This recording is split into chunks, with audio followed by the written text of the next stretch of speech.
Vamos falar de Flamengo, minha gente, porque amanhã tem jogo super importante para o Flamengo também. Flamengo e Estudiantes, hein? Quinta-feira, 9h30 da noite no Maracanã, transmissão ESPN e Disney Plus. Jogo de ida das quartas de final, aí vocês acompanham essa partida.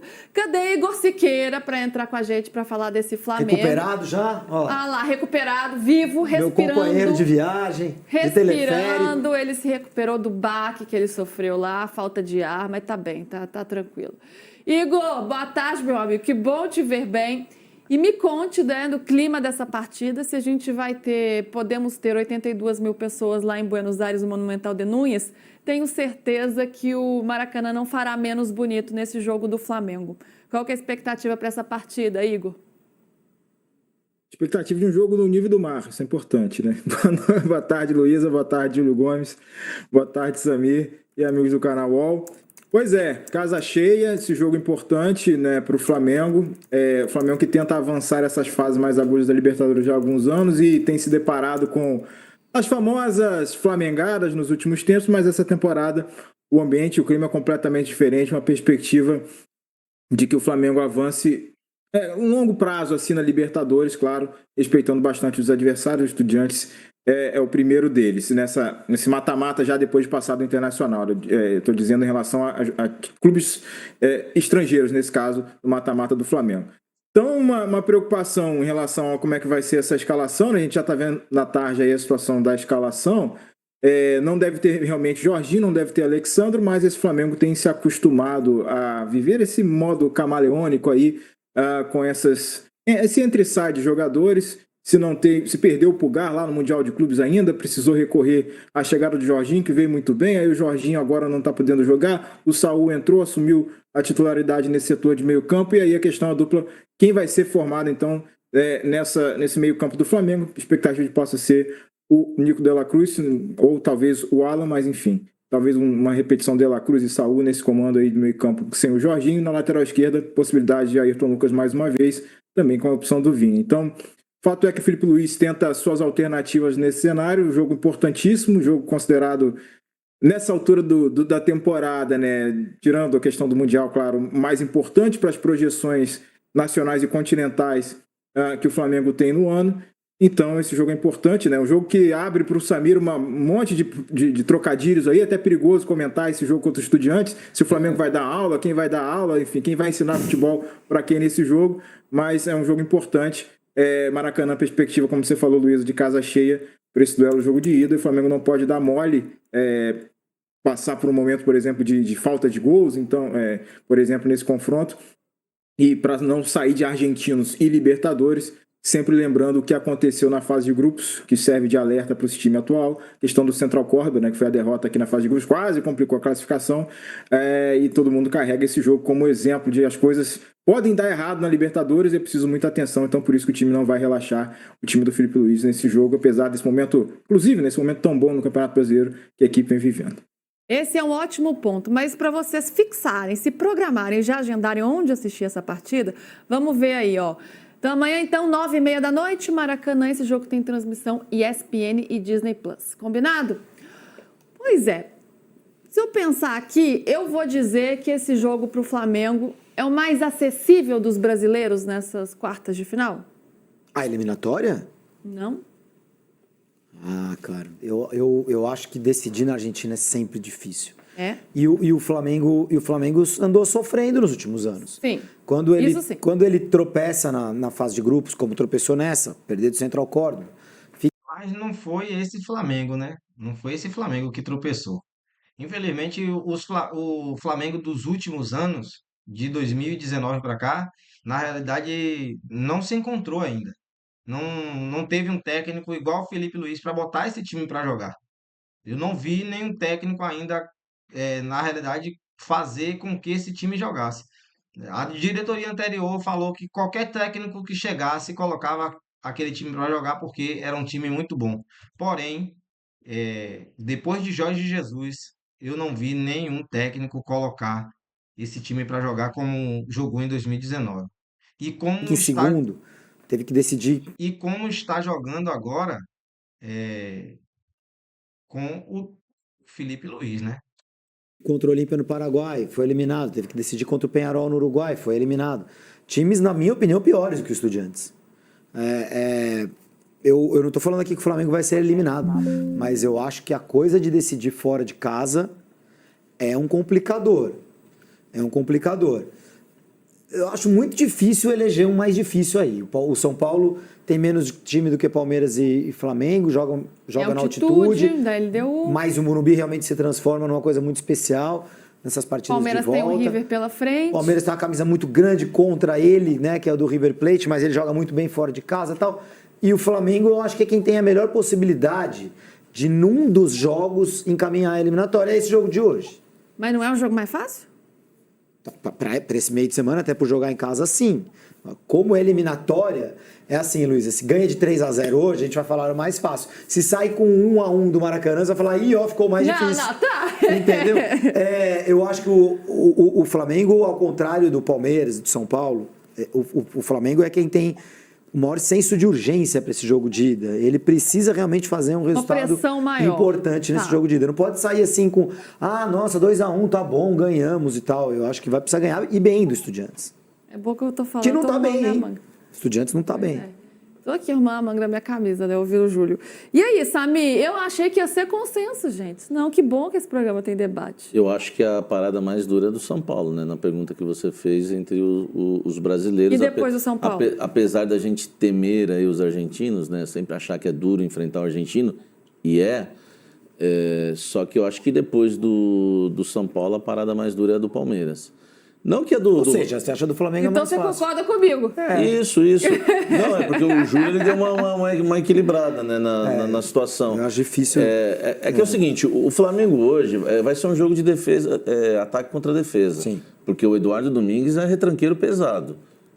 Mas jogando no Maracanã, ele vai se fechar lá atrás que vai ser uma beleza. Mesmo estudiantes para falar, né? Mesmo estudando antes... Eu avisei. Não, principalmente estudando antes. Mesmo estudando antes, não vai meter a retranca, vai ser um jogo de ataque contra defesa. Claro que sempre existe o perigo, né, do contra-ataque. E o Estudiantes, eu não sei se a gente tem os números dos Estudiantes em casa, mas eu não acho tanta pedreira assim, não. Acho que o Flamengo vai passar com tranquilidade aí do Estudiantes nesse confronto. Eu acho que o Flamengo passa com tranquilidade, eu não sei. Eu acho que é uma eliminatória pegadinha. Não, eu não falei que é fácil. Sim. Eu falei que é o mais fácil em comparação com Quem falou que é fácil foi o Samir. Que é mais acessível comparando com eu fui folgado. Já falei que é fácil, já tá resolvido. Mas eu acho que é jogo até para fazer saldo hoje, viu? Não, eu acho importantíssimo. Jogo para fazer saldo, né? Importantíssimo. O Igor concordou, o Igor balançou a cabeça. Não, eu sei que vocês estão otimistas aí em relação ao Flamengo. Eu sempre você ficou incrédulo, é isso? Ô Igor, o que você pensa e o que o Flamengo pensa internamente desse jogo também? É uma pegadinha e por isso a tensão tem que ser total? Porque é uma fase da qual o Flamengo não tem conseguindo passar nos últimos anos, né? Se você for olhar sorteios de Libertadores anteriores, até com comemoração de influencers aí, pegamos o Olímpia e tal, enfim, o time tá a torcida tá um pouco escaldada do que aconteceu nos últimos anos. O Júlio mencionou a questão do Peñarol, aí perdeu aqui na ida, teve que fazer um milagre lá, o gol não saiu e tal, um desespero danado ano passado. Aí ganha só de 1-0 do Olímpia, os caras vão lá e fazem 3-1, né, no jogo de volta. Então, as oitavas e as quartas de final têm sido meio traiçoeiras para o Flamengo nos últimos anos, então por isso está todo mundo meio bastante atento ao que pode acontecer. Embora, Mauro César até acho que comentou isso no programa de manhã, né, hoje o caminho do Flamengo é muito, teoricamente, até fácil, né, se considerar o outro lado da chave para chegar na final.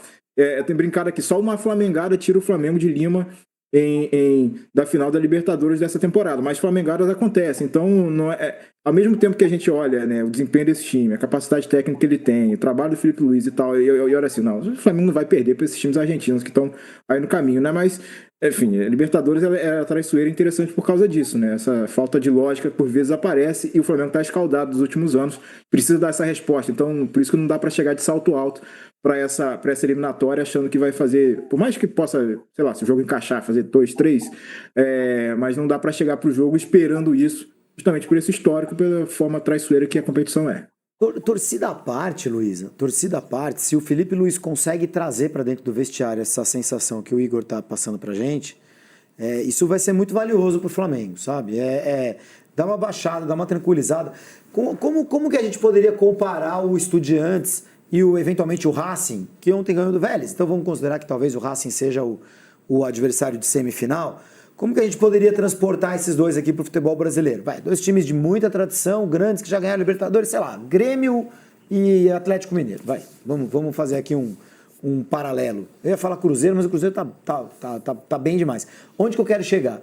Esses times grandes, tradicionais, que já foram campeões de Libertadores, hoje, eles vivem num ambiente de futebol brasileiro em que a gente fala dessa superioridade do Flamengo o tempo inteiro. A gente, o familiar desses jogadores, o programa de televisão que ele assiste os gols da rodada, ou não sei o quê. Então, o cara entra no Maracanã já com medo, né? Pô, esse Flamengo, caramba, como é que nós vamos conseguir um empate? Eu não acho que o time argentino tem esse mesmo medo. Não tem, isso você tem razão. Entendeu? Eu acho que ele respeita. Acho que ele respeita. Acho que se fosse um jogo de campeonato, seria uma moleza o Flamengo ganhar do Estudiantes. De campeonato de pontos corridos e tal. Mas é um jogo de mata-mata. Esses times são muito cínicos, sabem se defender, não tem vergonha nenhuma de se defender. O Lanús ontem ficou se defendendo em casa contra o Fluminense e conseguiu sair com a vitória, entendeu? Então esse é o perigo desse confronto do Flamengo.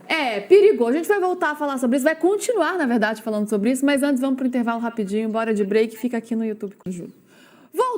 Voltamos com esse debate aqui quente sobre o Flamengo, se esse jogo é o mais acessível ou não, a postura do Estudiantes que vai catimbar, vai armar uma retranca, vai ficar se segurando ali atrás. E a gente tem que lembrar que o Flamengo, às vezes, dá uma ajudada, né? Dá uma flamengada, como Ainda bem que o Igor que tá chamando de flamengada, ele que chamou né? de flamengada, fui eu não. Quem falou foi o Igor. Mas se a gente for lembrar, só nessa Libertadores teve a derrota para o Córdoba, né, no Maracanã, e aí o Flamengo correu o risco de nem se classificar para as oitavas de final por conta disso. Teve que remar. Recentemente teve Peñarol, teve Olímpia, enfim, são vários. Então o Flamengo tem que estar atento não só com o adversário, mas com ele mesmo, né?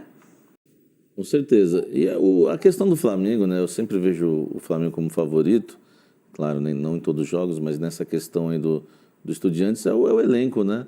O Flamengo, não tem o Jorginho, mas o Saúl entrou bem demais. O Ayrton Lucas é um lateral que eu gosto muito, apesar mas se você não gostar, tem o Vinha também.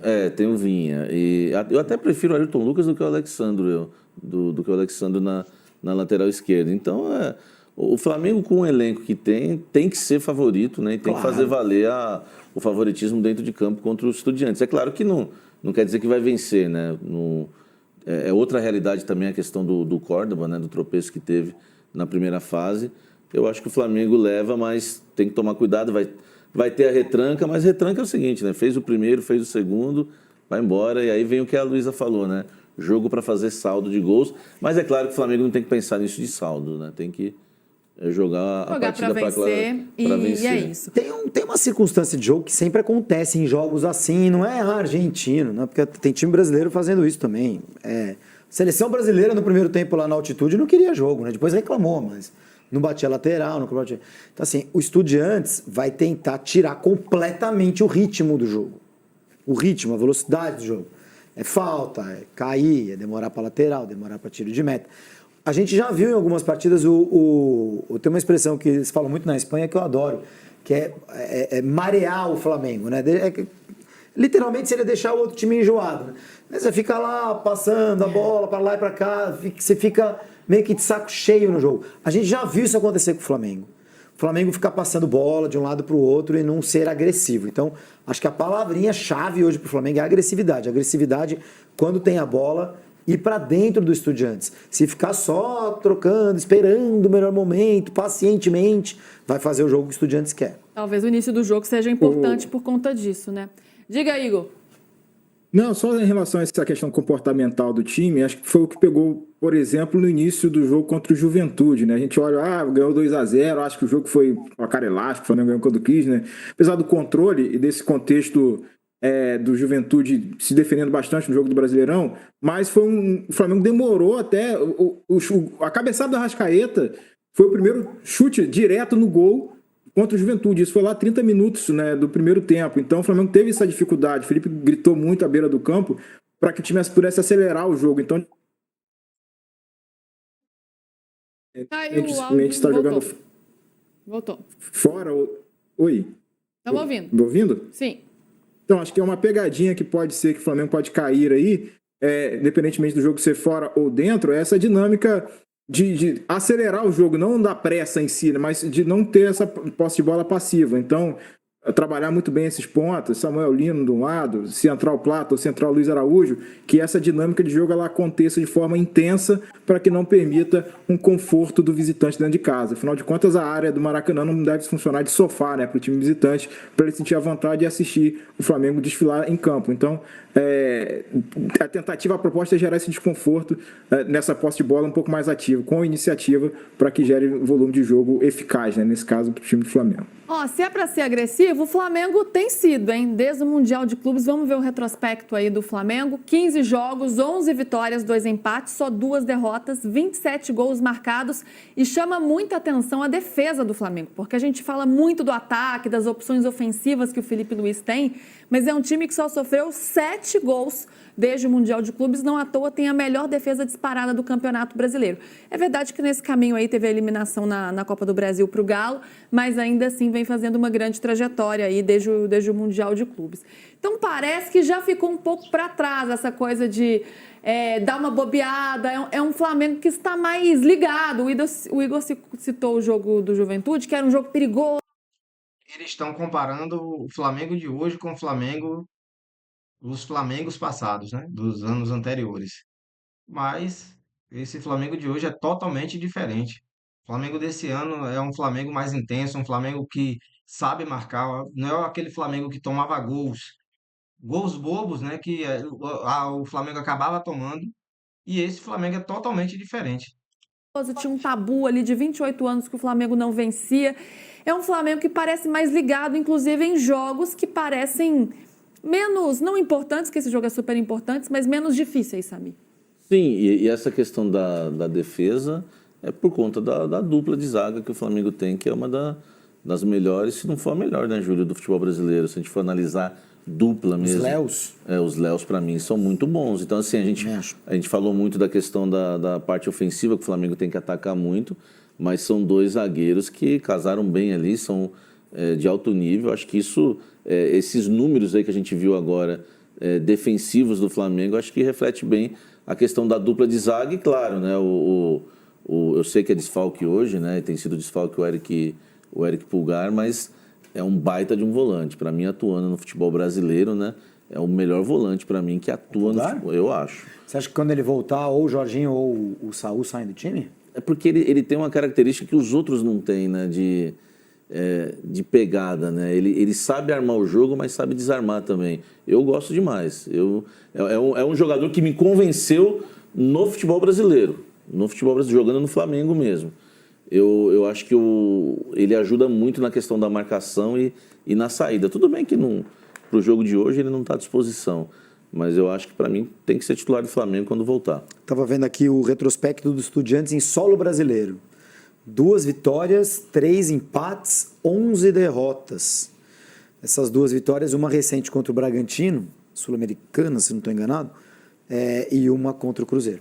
Final da Libertadores é a vitória, né? Quer dizer, uma vitória de título sul-americano depois de mais da forma 3 né? 3 décadas, 4 décadas sem ser campeão. Verón. É isso, hein? Aquele jogo foi um jogo. Vamos ver como é que... Vamos ver, não. O Júlio me trouxe boas lembranças aqui. Eu até me atrapalhei. Não, a vez ela estava tentando disfarçar ou não, mas enfim. Ai, gente. Todo respeito, gente. Continua com todo respeito. A pessoa até se perde aqui. A mente dela foi lá no Kleber Gladiador perdendo gol. Já foi longe. Ai, gente, foi longe. Vamos voltar para agora, fiquei até com vergonha, olha só. Mas, esse esse jogo pode ter uma lei do ex de goleiro, é mais difícil, né? Mas pode acontecer, né? Até porque o Rossi, goleiro do Flamengo, tem história no Estudiantes. É verdade, ele foi pouco aproveitado no início da carreira, ele jogou lá, não foi muito aproveitado, ficou na reserva e depois ele voltou como adversário, que ele enfrentou o Estudiantes pelo Boca Juniors e até pegou um pênalti. Vamos ver o Rossi falando sobre isso. Aí eu joguei com 18 anos, 19, aí o Estudiantes foi meu primeiro time da Série A que ele me comprou. Cheguei lá sendo muito novo, com 19 anos, aí eu cheguei para jogar lá na reserva, como se chama lá, que é como na sub-23. Consegui jogar lá em 1 ano e meio, 3 jogos no profissional. Depois aí fui emprestado para a Defensa e Justiça, depois aí fui para o Boca, mas já me tocou enfrentar Estudiantes jogando pelo Boca e um jogo assim marcante, teve um jogo no estádio Estudiantes, não lembro, acho que vencimos 1-0 e consegui pegar um pênalti lá contra um Leandro Dias, acho que foi, no estádio deles e acho que a gente ganhou ou empatou o jogo, mas tenho essa lembrança assim como positiva contra eles. Tem essa lembrança positiva, hein, Igor? Lei do ex de goleiro é mais difícil, né? Mas vai que pega um pênalti, se for para disputa de pênaltis, imagino que não. Mas pode ser o cara que salva, o cara até que faz o gol. E essa história é uma história curiosa. Que não precise para disputa de pênalti, né? Porque haja coração, né? Mas, enfim, não precisa. Mas o Rossi é o cara que tá com o melhor emprego aí nesse time do Flamengo, quem menos tem trabalhado ao longo dos jogos, né? Sai com o uniforme limpinho muitas vezes, mas quando é exigido, o desafio dele é pegar até pensamento, por exemplo, estou remetendo muito ao jogo contra o Juventude, né? Que ele pegou uma bola absurda e estava impedido, e até comentou nessa coletiva ontem, lá no Ninho do Urubu, né? Que foi importante até para o nível de confiança, né? Você não deixar a bola passar mesmo quando jogar valendo. Então, Rossi vive um momento bom, a defesa vive um momento bom também, e ele com essa experiência de conhecer muito bem, obviamente, futebol argentino, né? Passou lá, como ele mencionou, muito jovem, mas tornou-se o goleiro que se tornou pela passagem do Boca Juniors, não teve uma saída legal lá do Boca, a gente lembra, né, a situação dele ter sido prestado para o Al-Nassr, já está em final de contrato, tinha assinado pré-contrato com o Flamengo, mas tem essa passagem marcante, ele que chegou para o futebol brasileiro, né, com uma marca de ser um grande pegador de pênalti, então, quem sabe, se vier a precisar, ele possa aparecer de novo diante desse time que ele conhece bem. Antes, vale lembrar também, né, ele passou pelo Defensa e Justiça, e aí depois foi para o Boca, né, nesse intervalo entre Estudiantes e Boca Juniors, né? Então, é o Rossi que nessa temporada acho que está indiscutível, né? Flamengo, só para pincelar sobre goleiros, possivelmente vai trazer um goleiro novo ano que vem, mas um goleiro que não seja necessariamente um titular. Matheus Cunha já assinou pré-contrato com o Cruzeiro, enfim, mas o Rossi, dono da posição absoluta aí nesse time do Felipe Luiz. Destaque não só para o que ele faz. Você falou, difícil sair lei do ex, né? Mas do jeito que o Rossi está em termos de reposição de bola, é possível que tenha uma lei do ex de assistência, pelo menos. Não seria absurdo imaginar a forma com a qual o Rossi trabalha nas reposições de bola. Tem chamado também muito atenção, além, claro, do trabalho embaixo das traves. Bom, galera, é isso aí. Vamos lá para o jogo de amanhã, né?